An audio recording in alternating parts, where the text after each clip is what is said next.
آقا اینجا چیه منو آوردی؟ من چیه اینجا رو میخوام معرفی کنم؟ خوب ببین 300 کمیسیون میدم. جدی؟ پس خوش اومدی به کاخ ویلای هرمس. بریم با هم که این ابر پروژه رو بهتون معرفی کنم. آپشن‌های اینجا هوش از سرت میپرونه که اولیش این بالکن خیلی جذاب و کاربردیشه که تو حلق همسایت میتونی از خواب بیدار شی. همیشه که نباید ویو ابدی داشته باشه تراس و بالکن، چون بهت احساس ناامنی و افسردگی میده. عمق کابینت و تعداد کابینت‌های های گلسی که اینجا کار شده گویای همه چی هست که جا کم نمیاری برای وسایلات. سالن پذیرایی این خونه 58 متری دو خواب طبقه اول با پارکینگ صنعتی فضای یه خونه 89 متری رو بهت میده و راحت میتونی 2 تا دست مبل بچینی اینجا.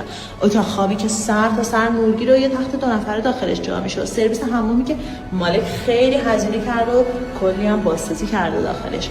تو لوکیشن غرب تهران فاز 1 اندیشه خیابون 11 غربی تو یکی از لوکس ترین و برندترین ساختمانات واقعا. تو این اتاق هم سر تا سر کمد دیواری که جا داره برای هر وسایلی که میخوای داخلش بذاری. برای دریافت شرایط خرید این کاخ ویلای هرمس کافی عدد 58 رو این زیر برام کامنت کنی.